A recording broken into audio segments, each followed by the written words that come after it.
Hello दोस्तों, स्वागत है आपका हमारे यूट्यूब चैनल पे। तो देखिए, आज मराठा साम्राज्य में चर्चा करनी है पेशवाओं की।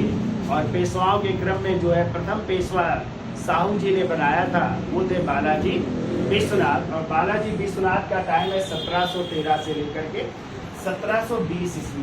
ठीक है। और क्वेश्चन आता है कि यदि आज मराठा साम्राज्य का द्वितीय संस्थापक किसे माना जाता है, तो आप लोग क्या मारोगे?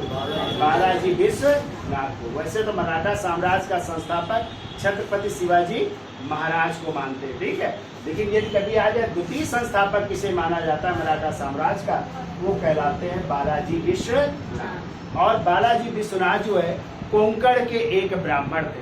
कहाँ के रहने वाले थे? कोंकण के एक ब्राह्मण थे। और जो है ये जो धनाजी जादव उस समय मराठा सेनापति थे, उनकी सेवा में थे। किसकी सेवा में? धनाजी जादव की सेवा में थे। और हमने आपको पीछे पढ़ाया था, जब 1707 में छत्रपति साहू जी मुगलों की कैद से छूट करके वापस आते हैं, तो उन्होंने जो है बालाजी विश्वनाथ की मदद से एक युद्ध जीता था, खेड़ा का युद्ध, जिसमें उन्होंने किसको पराजित किया? ताराबाई को पराजित किया था। ठीक है। तो किसकी मदद से साहू जी जीतते हैं? इन्हीं बालाजी विश्वनाथ की मदद से। और बालाजी विश्वनाथ ने जो है सहायता प्राप्त की थी धनाजी जादव को भी अपनी ओर मिला लिया था। ठीक है। तो इनकी मदद से जीते साहू जी। तो साहू जी छत्रपति बने, सतारा से शासन करते हैं। तो बालाजी विश्वनाथ को पहले कौन सा पद देते हैं, फिर अपना पेशवा कब नियुक्त करते हैं, इसकी भी चर्चा कर लेते हैं। तो थोड़ा सा समझा देते हैं। तो यदि आ जाए मराठा साम्राज्य का द्वितीय संस्थापक, ठीक है, तो मराठा साम्राज्य का द्वितीय संस्थापक कहते हैं, द्वितीय संस्थापक कहते हैं। कहाँ के रहने वाले थे? तो मूल स्थान था इनका जहाँ के रहने वाले थे, कोंकण के ब्राह्मण थे। ठीक है। कोंकण के ब्राह्मण। और किसकी सेवा में रहे? तो देखो 1699 से 1707 तक मराठा जो सेनापति थे उस समय, मराठा सेनापति धनाजी जादव, धनाजी जादव की सेवा में रहे, इनकी सेवा में कार्य करते हैं। कौन? बालाजी विश्वनाथ। फिर हमने आपको बताया 1707 में एक युद्ध होता है। कौन सा? खेड़ा का युद्ध हुआ था। पीछे पढ़ा है, थोड़ा सा बता देते हैं। खेड़ा का युद्ध हुआ और इस खेड़ा के युद्ध में जो है साहू ने इन्हीं बालाजी विश्वनाथ और धनाजी जादव की मदद से अपनी चाची ताराबाई, ताराबाई भी कह सकते हैं, और ताराबाई के बेटे इस समय जो छत्रपति थे उनका नाम था शिवाजी द्वितीय। तो जो है इस युद्ध में इनको क्या किया? पराजित किया। तो किसकी मदद से पराजित कर रहे हैं? इन्हीं बालाजी विश्वनाथ की मदद से पराजित कर रहे हैं। साहू किसको? ताराबाई और शिवाजी द्वितीय। ठीक है। अब क्या हुआ? कहते हैं थोड़े दिन बाद ही धनाजी जादव की मृत्यु हो जाती है। किसकी मृत्यु हो गई? तो धनाजी जादव की, इनकी जो है मृत्यु हो रही है थोड़े दिन बाद ही। और जब मृत्यु हो गई तो साहू ने पहले सोचा इनके बेटे यानी धनाजी जादव के बेटे थे, और उन बेटे का नाम था चंद्रसेन जादव। क्या नाम था? चंद्रसेन जादव नाम था इनके बेटे का। तो साहू ने सोचा कि पहले सेनापति कौन थे? धनाजी जादव। तो क्यों ना जो है हम उनके बेटे चंद्रसेन जादव को जो है अगला क्या बना दे? मराठा सेनापति बना दे। लेकिन प्रयास तो किया इनको, लेकिन चंद्रसेन जादव जो है साहू की तरफ ना जाकर के मिल गए, जाकर के किसकी तरफ? ताराबाई से मिल गए जाकर के। जब ये ताराबाई से मिल गए तो अब जो है साहू जी ने अपना सेनापति या सेना करते किसको बना रहे हैं? इन्हीं बालाजी विश्वनाथ। ठीक है। तो अगला याद रखिएगा, साहू ने सेनापति सेनापद को कहते थे, सेना करते भी कहते हैं।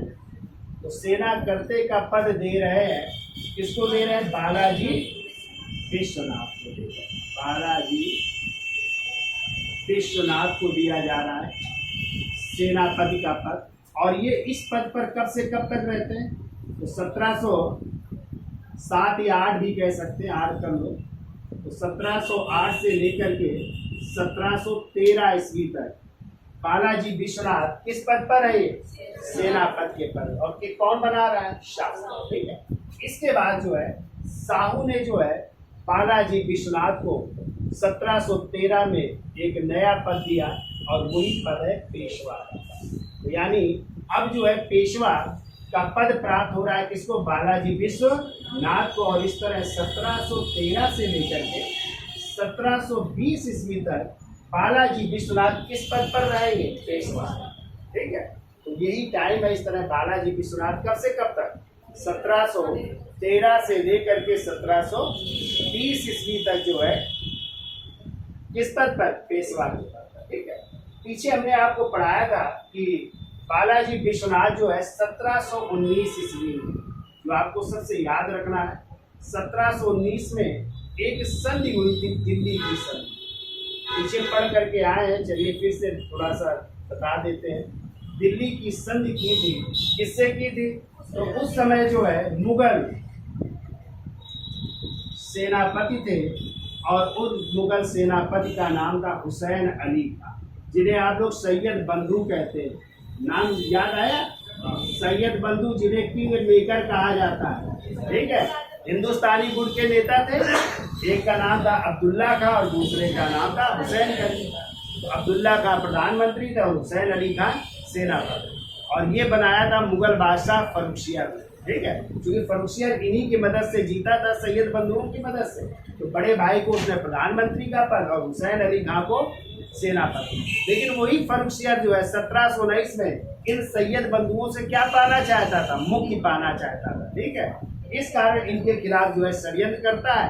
तभी हुसैन अली खां ने इन पेशवा बालाजी विश्वनाथ से कौन सी संधि की थी? दिल्ली की संधि की थी। और इस दिल्ली की संधि जो है दोनों लोगों के बीच हो रही, बालाजी विश्वनाथ भी है, याद रखिएगा। और इसी संधि द्वारा जो है इसके बाद मराठों की मदद से ही, ठीक है, मराठों की मदद से ही इन सैयद बंधुओं ने जो है फर्रुखसियर को गद्दी से हटा दिया। किसको हटा दिया? गद्दी से। फर्रुखसियर को जो है गद्दी से हटा दिया गया। और हटाने के बाद अगला मुगल बादशाह बनाया गया था रफीउ दर्जात को। याद आया?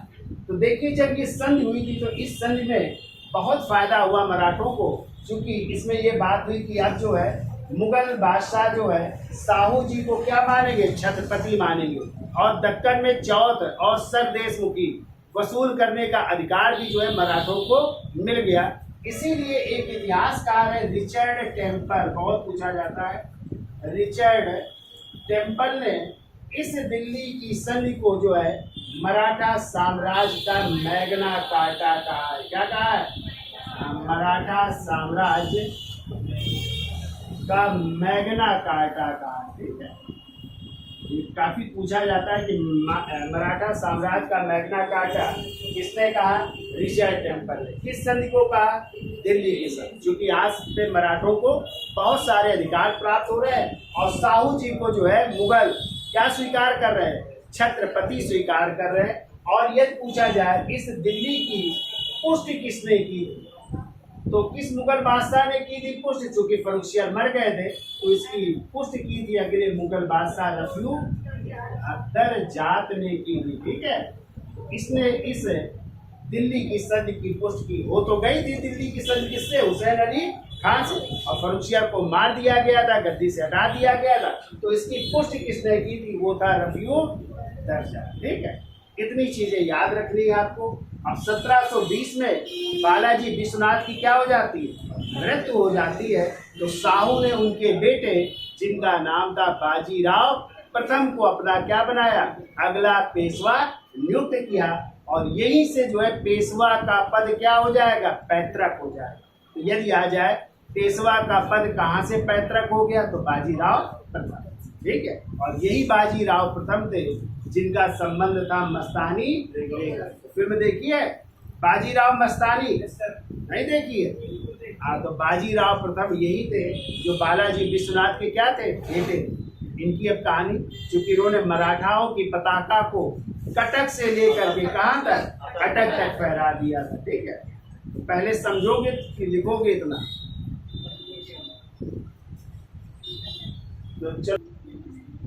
तो देखिए, बालाजी विश्वनाथ के बाद अगले पेशवा कौन बने? बाजीराव प्रथम। तो देखिए साहू जी ने, चूंकि इस समय छत्रपति कौन है? अभी भी साहू जी, और साहू जी का टाइम है 1707 से लेकर के 1749। उनका टाइम याद रखिएगा। तो देखो साहू जी ने विश्वनाथ के बेटे यानी बालाजी विश्वनाथ के बेटे किसको? बाजीराव प्रथम को, बाजीराव प्रथम को अपना क्या बनाया? अगला पेशवा नियुक्त किया। ठीक है, और यहीं से जो है, यदि आ जाए पेशवा का पद कब से पैतृक हो गया, तो यहीं से जो है पेशवा का पद जो है पैतृक या वंशानुगत हो गया, कुछ भी कह सकते हैं। पेशवा का पद वंशा, यानी पिता के बाद उनके कौन बन रहे हैं? बेटे। वंशानुगत का मतलब क्या होता है? पिता के बाद उनका बेटा उत्तराधिकारी बन जाए तो वो कहलाता है, फिर उसके बाद उनका बेटा बन जाए तो वही कहलाता है वंशानुगत या पैतृक प्रणाली। ठीक है, तो यहाँ से पद क्या हो रहा है? वंशानुगत। अब देखो बाजीराव प्रथम ने मराठों की पताका को, बाजीराव प्रथम ने मराठों की पताका को, मराठों की पताका को कहां से कहां तक? तो कटक से लेकर के अटक तक फहरा दिया। ठीक है, और कटक कहाँ पड़ता है? उड़ीसा, और अटक पड़ता है पाकिस्तान। ठीक है, तो पाकिस्तान यानी अफगानिस्तान के बॉर्डर तक जो है फहरा दिया था मराठों का साम्राज्य। इधर उड़ीसा से कहाँ तक? अटक तक। ठीक है, तो कटक से अटक फहरा दिया। और कहते बाजीराव प्रथम शिवाजी के बाद गुरिल्ला युद्ध प्रणाली के, किस युद्ध प्रणाली के? गुरिल्ला युद्ध प्रणाली, या इसी को कहते हैं छापा मार प्रणाली। ठीक है, क्या कहते हैं? छापा मार प्रणाली। हमने पीछे पढ़ाया था कि इसमें जो है सेना की कुछ टुकड़ी को कहाँ पे छिपा देते थे? पहाड़ियों के पीछे। ठीक है, तो अपोजिट सेना को लगता था बड़ी कम सेना है, तो जब युद्ध होता था वो पीछे से अटैक कर देते थे। ठीक है, तो ये प्रणाली कहलाती है गुरिल्ला युद्ध प्रणाली या छापा मार। और यदि आ जाए इसके जनक कौन है? तो मलिक अंबर। कौन माना जाता है? और मलिक अंबर के बाद फिर छत्रपति शिवाजी, और शिवाजी के बाद फिर बाजीराव प्रथम। ठीक है, तो गुरिल्ला युद्ध प्रणाली या छापा मार युद्ध प्रणाली के क्या माने जाते हैं? जनक माने जाते हैं। ठीक है, और इनका आदर्श था बाजीराव प्रथम का हिंदू पद पादशाही। आदर्श लिख लो, हिंदू पद पादशाही, पद पादशाही यानी हिंदू धर्म का क्या करना? उत्थान करना, हो हिंदू धर्म का विकास करना, ये इनका मेन आदर्श था। ठीक है, अब देखिए थोड़ी पीछे कहानी चलते हैं। तो आपको हमने पढ़ाया था जब हैदराबाद पढ़ाया कि हैदराबाद के संस्थापक कौन है? निजामुल मुल्क चिनगिरिश था। और हमने बताया था कि इसी समय पेशवा कौन है? बाजीराव प्रथम। और हमने बताया था बाजीराव प्रथम की मदद से जो है एक युद्ध हुआ था 1724 में, सूकर खेड़ा का युद्ध। कौन सा युद्ध हुआ था? पढ़ा था, सूकर खेड़ा का युद्ध हुआ था। और इस सूकर खेड़ा के युद्ध में किसके किसके बीच हुआ था? एक तरफ निजाम उल मुल्क चिनगिरिश खां थे, निजाम उल मुल्क, और दूसरी तरफ से हमने बताया था उस समय मुगल सेनापति कौन था? मुबारिज खां। मुबारिज खां को जो है चिनगिरिश खां या निजाम उल मुल्क ने किसकी मदद से? इन्हीं मराठों की मदद से, ठीक है, मदद से पराजित करके स्वतंत्र हैदराबाद राज्य की स्थापना की थी। किसने? निजाम उल मुल्क ने 1724 ईस्वी। किसकी? स्वतंत्र हैदराबाद की स्थापना। तो देखो जीत तो रहा है ये किसकी मदद से, मराठों की मदद से, लेकिन आगे चल करके निजामुल मुल्क इनसे गद्दारी भी कर रहा है मराठों से। तो एक युद्ध हो रहा है 1728 में। तो देखो 1728 ईस्वी में मराठों और निजामुल मुल्क के बीच या निजाम के बीच एक युद्ध हो रहा है। कौन सा? पालखेड़ा का युद्ध। कौन सा युद्ध? पालखेड़ा का युद्ध हो रहा है। अब जब युद्ध हुआ तो इसमें निजाम क्या हो गए? परास्त हो गए। निजाम परास्त हो गए। इस कारण 1728 में निजाम को संधि करनी पड़ी। कौन सी? मुंशी शिव गांव। तो 1728 में एक संधि करनी पड़ रही, इसको मुंशी शिव गांव की संधि करनी पड़ रही है। ठीक है, ये याद रखिएगा, मुंशी शिव गांव की संधि करनी पड़ती है। और इसी संधि द्वारा अब मराठों को दक्कन में क्या वसूलने का अधिकार? चौद और सरदेश मुखी वसूलने का क्या हो रहा है? अधिकार भी प्राप्त हो रहा है। ठीक है, तो लिख लेना, इस संधि द्वारा मराठों को दक्कन में, क्योंकि दक्कन का इलाका है, हैदराबाद का नवाब भी है, तो दक्कन में क्या वसूलने का अधिकार मराठों को? चौथ और सरदेश मुखी है। चौथ व सरदेश मुखी। तो हमने आपको पीछे पढ़ाया भी है, चौथ होता था 1/4 और सरदेश मुखी 1/10 भाग लिया जाता था। ठीक है, ये मराठों का टैक्स था। ठीक है, क्या वसूलते थे? चौथ, जो उपज का कितना? 1/4 भाग। ठीक है, और सरदेश मुखी 1/10। क्योंकि जो छत्रपति होते थे वो अपने सबके क्या होते थे? कहते थे हम सबके सरदेश मुख है, इसलिए हम आपको संरक्षण दे रहे हैं, आपकी मदद करेंगे, आपकी सैनिक सहायता करेंगे, इस कारण आपको 10% टैक्स भी देना पड़ेगा। ठीक है, तो ये भी प्राप्त करने का अधिकार किसको मिलता है? मराठों को। किस संधि द्वारा? मुंशी शिव गांव की संधि द्वारा। याद रहेगा। ठीक है, अब देखो इसी समय क्योंकि फ्रांसीसी भी भारत में आ चुके थे। ठीक है, आपको पता है 1668 में फ्रांसीसियों ने सूरत में अपनी पहली फैक्ट्री स्थापित की थी और ये काफी कब्जा कर लेते हैं। तो देखो बाजीराव प्रथम ने जो है 1739 में फ्रांसीसियों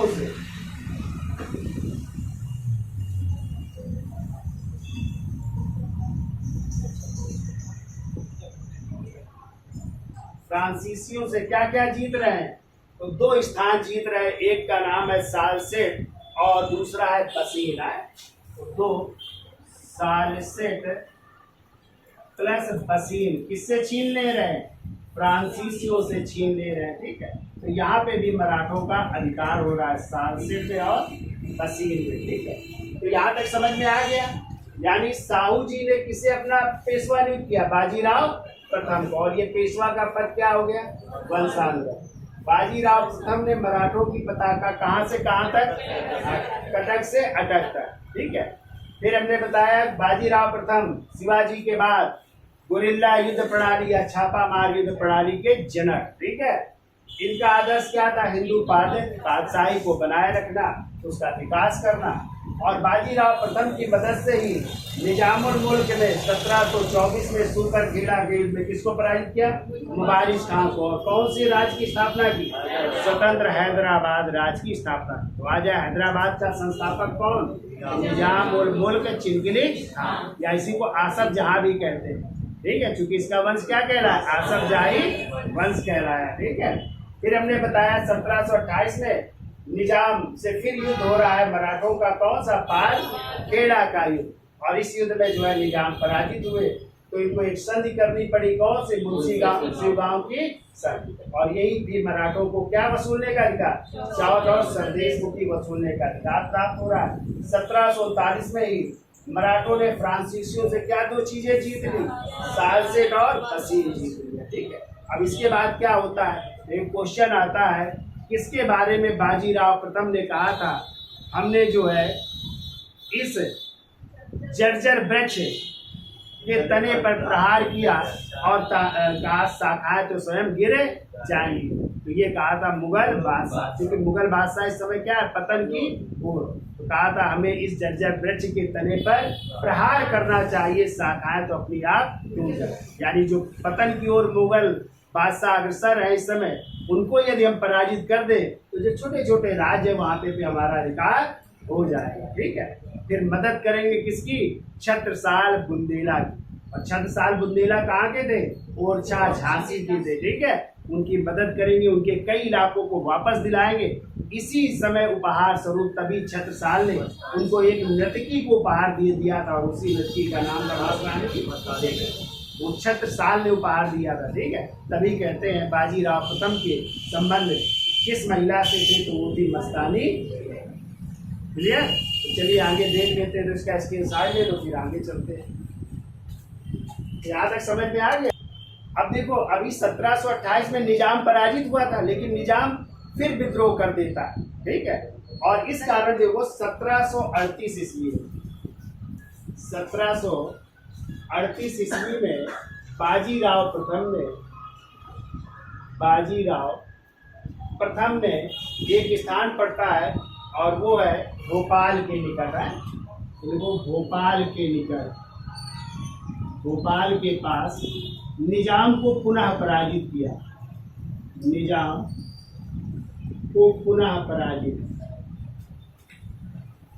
अब जब पराजित हो रहे हैं निजाम, तो फिर एक संधि हो रही है। तो कौन सी संधि हुई? तो देखिए 1738 ईस्वी में ही मराठों प्लस निजाम से एक संधि हो रही, दुरई सराय की संधि। कौन सी संधि? दुरई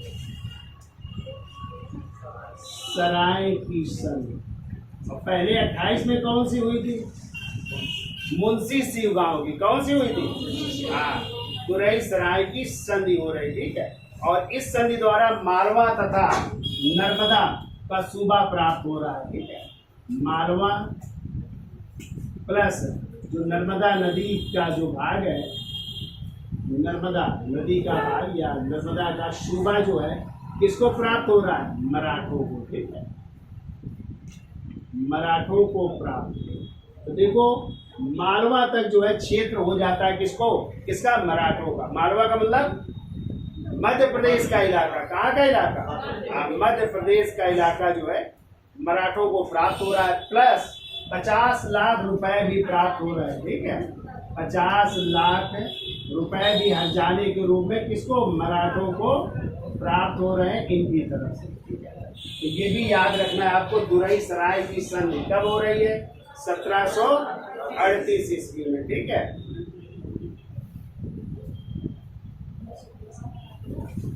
क्लियर? याद रहेगा क्यों भाई? अब देखो 1739 ईस्वी में बाजीराव प्रथम ने कहाँ पे आक्रमण किया? दिल्ली पर। कहाँ पर? दिल्ली पर आक्रमण कर रहा। और इस समय दिल्ली में मुगल बादशाह कौन है? कब की बात है? 39 में। तो इस समय दिल्ली में मुगल बादशाह है जिसका नाम है मोहम्मद शाह।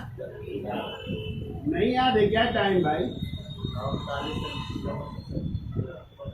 मोहम्मद शाह रंगीला है इस समय मुगल बादशाह, नहीं है? अरे 1719 से 48 तक टाइम है मोहम्मद शाह रंगीला। तो देखो दिल्ली पर बाजीराव प्रथम का आक्रमण हो रहा है, और इसी समय ईरान के नेपोलियन के नाम से प्रसिद्ध नादिर शाह ने भी तो आक्रमण किया था, और करनाल के युद्ध में मुगलों को पराजित किया था।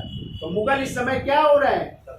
बिल्कुल कमजोर हो रहा है। ठीक है, और इसीलिए जो पतन की ओर है मुगल बादशाह, उसके बारे में बाजीराव प्रथम ने क्या कहा था? इनका कथन है, कथन याद रखिएगा, मुगलों के बारे में कहा हमें तो इस जर्जर वृक्ष के तने में क्या करना चाहिए? प्रहार करना चाहिए। शाखाएं तो स्वयं गिर जाएंगी, शाखाएं तो वो स्वयं गिर जाएंगे।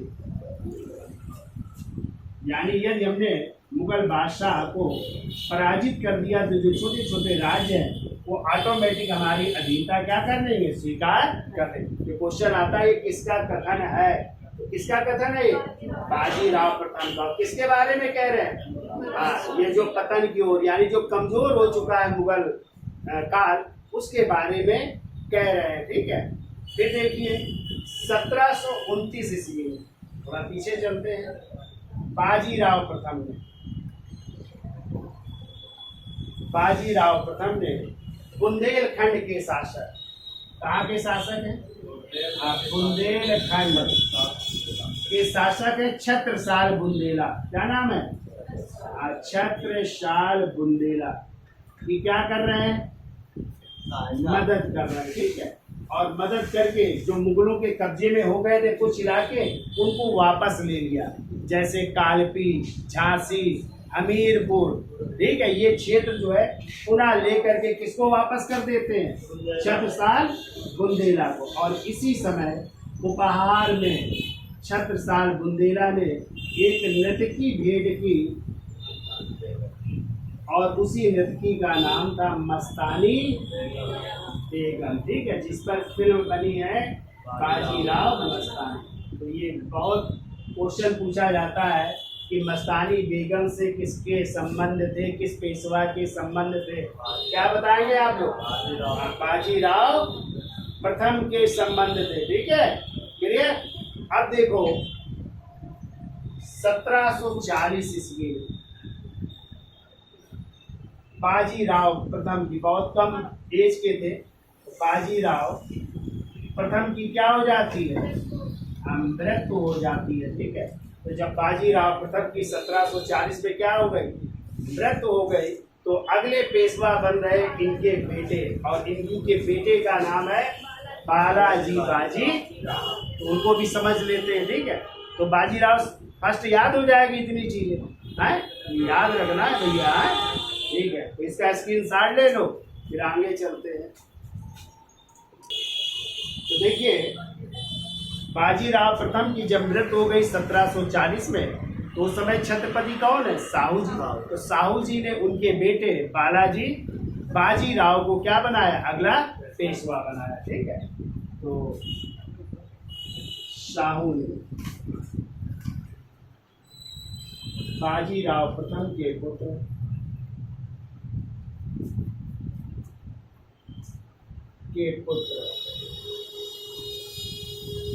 बालाजी बाजीराव को क्या बना रहे हैं, पेशवा बना रहे हैं। ठीक है, तो ये पेशवा बन रहा है। और इनको एक और नाम से जाना जाता है, इनको नाना साहब भी कहते हैं। ठीक है, क्या कहते हैं, ध्यान रखिएगा। तो इस तरह नाना साहब दो लोग हैं, एक जो है बाजीराव द्वितीय के दत्तक पुत्र जो अंतिम धोंधू पंत, नाम सुना, हाँ, जो कानपुर में बिठोर में रहते थे, उनको भी नाना साहब कहते हैं ना, धोंधू पंत। और एक इनको भी नाना साहब कहते हैं। यदि कभी वो आंसर ना हो और आ जाए नाना साहब के नाम से किसे जाना जाता, तो आप फिर इनको मारेंगे, बालाजी बाजी। ठीक है, एक ही होगा, या तो ये होंगे आंसर या फिर धोंधू पंत, जिन्होंने 1857 के विद्रोह में कहाँ से नेतृत्व किया, कानपुर से नेतृत्व किया था। उनका नाम था असली धोंधू पंत, लेकिन नाना साहब के नाम से वो भी जाने जाते हैं। और इनको भी किस नाम से जानते हैं, नाना साहब के नाम से जानते हैं। ठीक है, अब देखो हमने आपको बताया था साहू की जो है 1749 ईस्वी में क्या हो गई थी, मृत्यु हो गई थी। 1749 में मृत्यु हो गई थी। तो फिर हमने आपको बताया था अगले छत्रपति बने थे राजा राम द्वितीय बने थे। कौन बने थे, राजा राम द्वितीय अगले छत्रपति बने थे। और हमने आपको बताया था चूंकि साहू के कोई संतान नहीं थी, कोई पुत्र नहीं था, तो उन्होंने अपनी चाची ताराबाई द्वारा प्रस्तुत एक बेटे को जो है अपना उत्तराधिकारी घोषित किया था। और ताराबाई ने कहा था ये मेरे बेटे का बेटा है, यानी शिवाजी द्वितीय का बेटा है, और उसी बेटे का नाम था राजा राम द्वितीय। तो साहू ने इन्हें अपना उत्तराधिकारी घोषित कर दिया। और 1749 में साहू थोड़े दिन बाद मर गए। जब मर गए तो राजा राम जो है अगले छत्रपति बनते हैं। और जब बन तो गए, लेकिन थोड़े दिन बाद ताराबाई फिर आती हैं और इनसे कहती बालाजी बाजीराव से, पेशवा जी से, ये मेरे बेटे का बेटा है ही नहीं। क्या कहती है? ये मेरे बेटे का बेटा नहीं है। जब ये बात कही तो बालाजी बाजीराव और राजा राम द्वितीय के बीच एक संधि हो गई। तो कौन सी संधि हो रही है? तो 1750 ईस्वी में, ठीक है, एक संधि हो रही है, संगोला की संधि। कौन सी संधि? संगोला की संधि हो रही है। किसके किसके बीच हो रही है? तो राजा राम द्वितीय और दूसरी तरफ है यही बालाजी बाजीराव है, बालाजी बाजीराव। और जब ये संधि हुई तो इस संधि के तहत जो है अब नाम मात्र के, कैसे नाम मात्र के ये छत्रपति रह गए, ठीक है, और पूरी वास्तविक सत्ता किसके हाथों में आ गई? पेशवाओं के हाथों में आ गई। तो वास्तविक सत्ता आ रही है पेशवाओं के हाथों में, ठीक है। अब छत्रपति नाम मात्र के, तो राजा राम जो है इस तरह 1749 में बने थे और 1777 तक जो है ये नाम मात्र के पेशवा बने रहे। इनका काम था सिर्फ सिग्नेचर करना। अब पूरी प्रशासनिक सत्ता किसके हाथों में आ गई? बालाजी बाजीराव यानी पेशवाओं के हाथों में पूरा अधिकार आ रहा। कभी क्वेश्चन आ जाए किस संधि द्वारा पेशवाओं के हाथ में पूरी प्रशासनिक सत्ता या वास्तविक सत्ता आ गई, तो आपको बताना होगा संगोला की संधि। कब हुई थी? 1750 में। किसके किसके बीच हुई थी? राजा राम द्वितीय और बालाजी और कहते हैं इसमें मध्यस्थता का कार्य किया था। उस समय मराठा क्षेत्र सेनापति थे रघुजी भोसले ने मध्यस्थता की थी, भी याद रखिएगा। इन्होंने इसकी क्या की थी? संधि में मध्यस्थता की थी, मध्यस्थता का कार्य किया था। ये इस समय मराठा सेनापति थे, ठीक है, रघुजी भोसले, इन्होंने मध्यस्थता का कार्य किया इस संधि में, याद रहेगा, ठीक है। तो संपूर्ण अधिकार किसके पास हो गए? पेशवाओं के हाथों में। नाम मात्र के छत्रपति बनते राजा राम, ठीक है। अब देखो 1754 ईस्वी में मराठे रघुनाथ राव के नेतृत्व में दिल्ली पहुंच रहे हैं। कहाँ पहुंच रहे हैं? दिल्ली पहुंच रहे हैं, ठीक है। दिल्ली तक इनकी सत्ता पहुंच रही, ठीक है। और जब दिल्ली पहुंचे तो उस समय जो है जो वजीर थे, उस वजीर का नाम पीछे आप पढ़ करके आए हो। 1754 में वजीर थे गाजी उद्दीन इमादुल मुल्क। कौन थे? गाजी उद्दीन, पूरा नाम था इमाद उल मुल्क, इमाद उल मुल्क। तो कहते हैं कि रघुनाथ राव दिल्ली पहुंचे और गाजी उद्दीन इमाद मुल्क की इन्होंने सहायता की। और जब सहायता की तो गाजी उद्दीन इमादुल मुल्क ने उस समय जो मुगल बादशाह थे, तो मुगल बादशाह 1754 में है अहमद शाह। कौन है? अहमद शाह। पीछे पढ़ के आए आप लोग, भूल जाते हो बड़ी। तो 1748 से 1754 तक अहमद शाह का टाइम। इसके पहले मोहम्मद शाह रंगीला थे 1719 से 48, और 48 से 54 तक कौन है? अहमद शाह। तो कहते हैं कि गाजी उद्दीन इमादुल मुल्क ने इन्हीं मराठों की सहायता से मुगल बादशाह अहमद शाह को गद्दी से हटा करके अगला मुगल बादशाह बनाया आलमगीर द्वितीय को। किसको बनाया? और इस तरह आलमगीर द्वितीय 1754 से कब तक? 58 तक अगले मुगल बादशाह बनेंगे, ठीक है। तो मराठों की मदद से किसने? वजीर इमादुल मुल्क ने अहमद शाह को हटा करके किसको? आलमगीर द्वितीय को मुगल बादशाह बना रहे। पीछे हमने पढ़ाया था, आप लोगों को नहीं याद है? आप लोगों को भूल गए? अब देखो 1758 में फिर घटना घट रही है। 1758 में फिर रघुनाथ राव दिल्ली जा रहे हैं। रघुनाथ राव कहाँ पहुंचे? दिल्ली। और चूंकि इस समय आक्रमण हो चुके थे अहमद शाह अब्दाली के, और हमने आपको बताया था कि अहमद शाह अब्दाली ने भारत पर 7 बार आक्रमण किए और अकेले अहमद शाह के समय उसने 5 बार आक्रमण किए थे। तो अहमद शाह जब आया उसने जो है सेनापति, मुगल सेनापति अपने व्यक्ति को बनाया गया था। उस व्यक्ति का नाम था नजमुद्दौला। किसको बना गया था? नजमुद्दौला को जो है बनाया गया था कौन? अहमद शाह अब्दाली। ठीक है। तो कहते हैं रघुनाथ राव दिल्ली पहुंचे और उसने क्या किया, मुगल सेनापति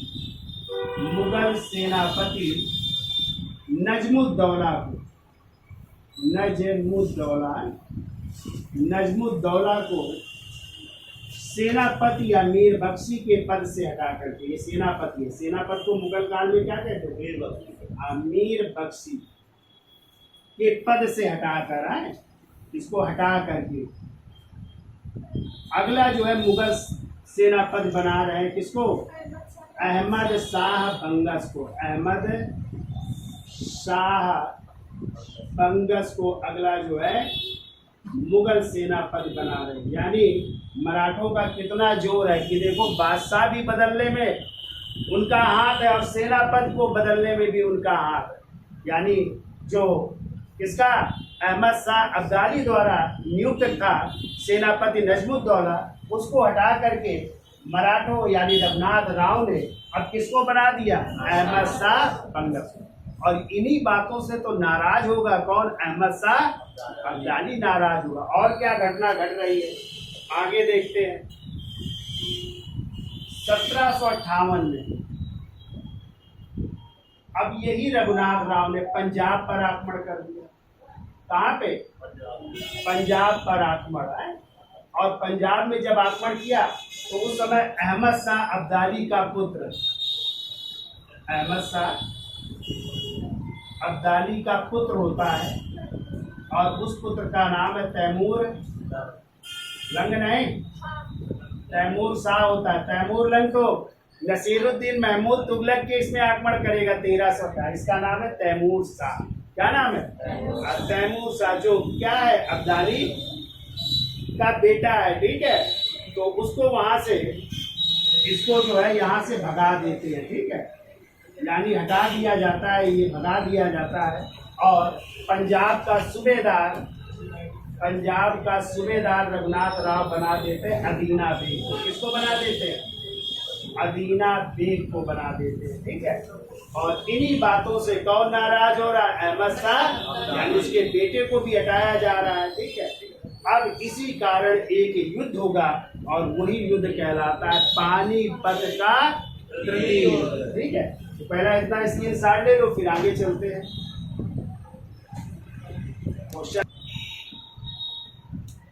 अब देखिए 1759 ईस्वी की फिर एक घटना घट रही है।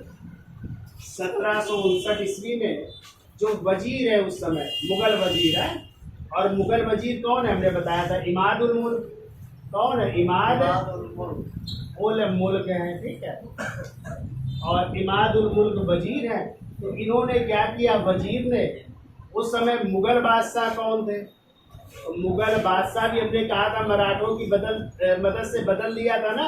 और मुगल बादशाह थे आलमगीर द्वितीय। कौन थे? आलमगीर द्वितीय, जो हमने बताया था 1754 में बने थे।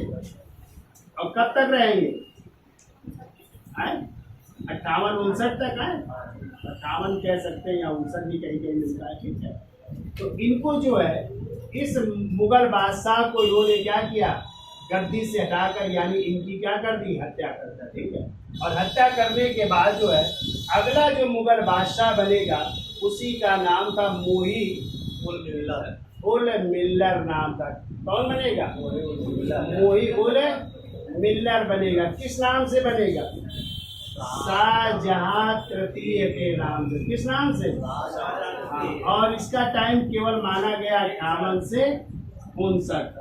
चूंकि उस समय आलमगीर द्वितीय का जो पुत्र था वो बिहार में था और इसी पुत्र का नाम था अली गौहर। क्या नाम था?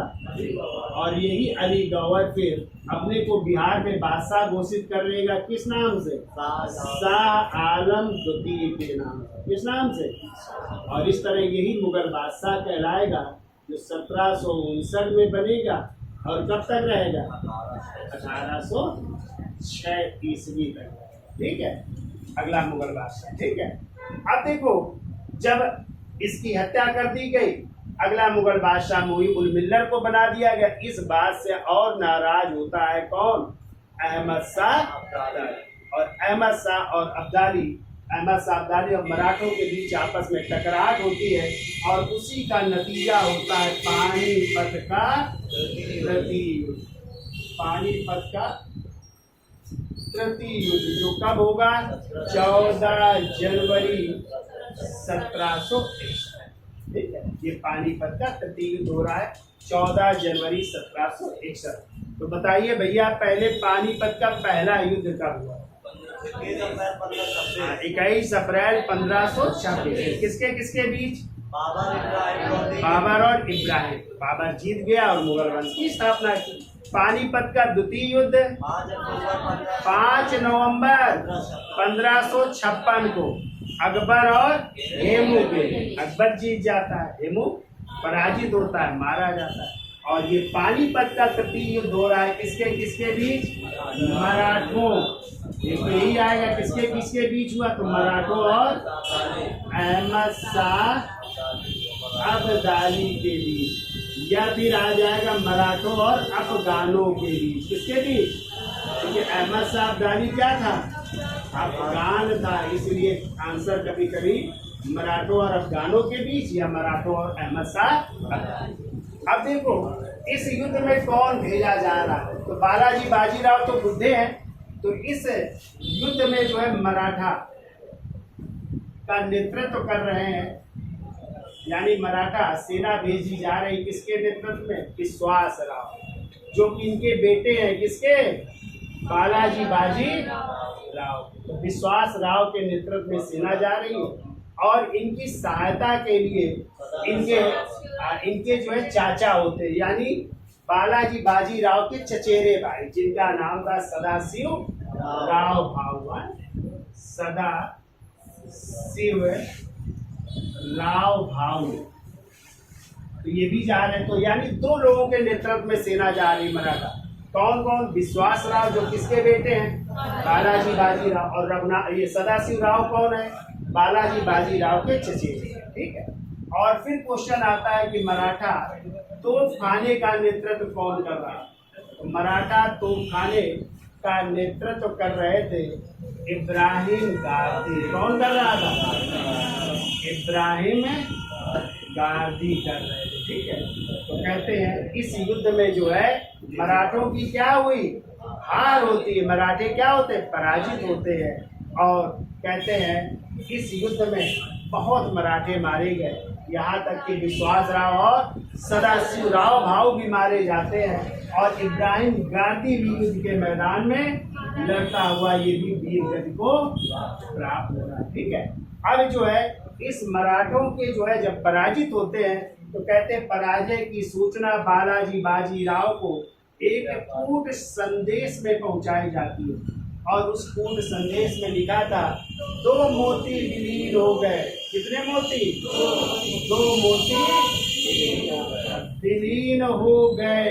27 सोने की मोहरें लुप्त हो गई। 27 सोने की मोहरें लुप्त हो गई। चांदी और तांबे की तो गणना ही नहीं की जा सकती। चांदी व तांबे की तो गणना ही नहीं की जा सकती। गणना ही नहीं की जा सकती। तो 2 मोती का मतलब ये दोनों मारे गए, विश्वास राव और तो ये दोनों मोती विलीन हो गए। 27 सोने की मोहरें, यानी जो 27 बड़े मराठा सरदार थे वो भी मारे गए। चांदी और तांबे, इसके नीचे जो मराठा सरदार थे उनकी कोई गिनती ही नहीं थी कितने लोग ना मारे गए। तो मराठों का इतिहास लिखा है सर जगन्नाथ सरकार ने। किसने? जगन्नाथ सरकार या यदनाथ सरकार ने मराठों का इतिहास लिखा है। वो लिखते हैं कि मराठों का ऐसा कोई घर नहीं था जिसने इस युद्ध में अपने सगे संबंधी को ना खोया हो, कहीं कोई तो पूरा परिवार ही समाप्त हो गया था, पूरा परिवार ही समाप्त हो गया। ठीक है, यानी ये बहुत भयंकर युद्ध हुआ, यानी कोई पूरा मराठा परिवार ही समाप्त हो गया। और कहते हैं इस सदमे को, पानीपत के तटीय युद्ध के अपने बेटे और भाई की मृत्यु के सदमे को कौन बालाजी बाजीराव बर्दाश्त नहीं कर पाते, और 1761 में ही थोड़े दिन बाद उनकी मृत्यु हो जाती है। और यहीं से मराठा फिर अंधकार में आ जाते हैं, यानी कमजोर हो जाते हैं। फिर अगला पेशवा बनता है माधवराव प्रथम, जो 1761 में बनेगा और कब तक रहेगा, 1772। ठीक है, तो ये याद हो गया। कब हुआ पानीपत का तटीय युद्ध बच्चों? 14 जनवरी 1761। किसके बीच हुआ? मराठों और नसाबदारी अफगानों। कौन जीत गया? कौन हारा? कौन युद्ध के मैदान में मारे गए? और तो खाने का नेतृत्व ये भी युद्ध के मैदान में वीरगति को प्राप्त। तो बालाजी बाजीराव के पास कूट संदेश में सूचना पहुंची। क्या लिखा था कूट संदेश में? 2 हो गए, 27 सोने की, चांदी और तांबे की तो गणना ही नहीं की जा सकती। ठीक है, और इस समय जो है प्रत्यक्षदर्शी भी थे इस युद्ध के, और वो थे काशीराम पंडित। कभी कभी आ सकता है, कौन थे प्रत्यक्षदर्शी? तो काशीराम, उन्होंने भी लिखा है काफी चीजें हैं। काशीराम पंडित जी इस युद्ध के क्या है, ये प्रत्यक्षदर्शी है। ठीक है, तो उन्होंने लिखा है, क्या लिखते हैं कि ये जो है पानीपत का तटीय युद्ध एक प्रलयकारी सिद्ध हुआ। किसके लिए? मराठों के लिए। ठीक है, और सिडनी ओवन लिखते हैं कि इस युद्ध से मराठों की जो स्थिति थी वो चकनाचूर हो गई, यानी मराठे क्या हो गए? कमजोर हो गए। ठीक है, तो ऐसे बहुत सारे इतिहासकारों ने कुछ कोटेशन लिखे हैं, उनकी भी हम चर्चा। ठीक है, तो ये याद रखिए। प्रत्यक्षदर्शी कौन थे? काशीराम। तो भैया यहाँ तक आ जाएगा समझ में। तो आज हमने 3 पेशवाओं की चर्चा की। कौन कौन? बालाजी विश्वनाथ 1713 से 20 तक, उनके बेटे बाजीराव प्रथम 1720 से 1740 तक, फिर उनके बेटे बालाजी बाजी 1740 से 1720। अब आएंगे माधवराव प्रथम, फिर नारायण राव, फिर माधव नारायण द्वितीय, और फिर बाजीराव द्वितीय। और बाजीराव द्वितीय के बाद जो है उनके बेटे दत्तक धोंदूपंत, क्योंकि वहीं से अंग्रेज जो है क्या करेंगे, पूना भी ले लेंगे, उनको पेंशन भी बंद कर देंगे। तभी तो धोंदूपंत लेंगे भाग 1857 के विद्रोह। ठीक है, अभी मराठों से युद्ध भी होंगे, पता है, आंग्ल मराठा युद्ध। पहला होगा 1775 से 1782, द्वितीय आंग्ल मराठा युद्ध 1803 से 5, और तृतीय आंग्ल मराठा युद्ध होगा 1817 से 1818। 1818 तक मराठे बिल्कुल ही कमजोर पड़ जाएंगे, और सब सहायक संघ द्वारा किसकी अधीनता स्वीकार कर लेंगे? अंग्रेजों की अधीनता स्वीकार। कैसे युद्ध होंगे उनकी भी चर्चा बीच में ही। ठीक है, तो आज के लिए इतना रखते हैं। धन्यवाद। इतना सब पढ़ा है।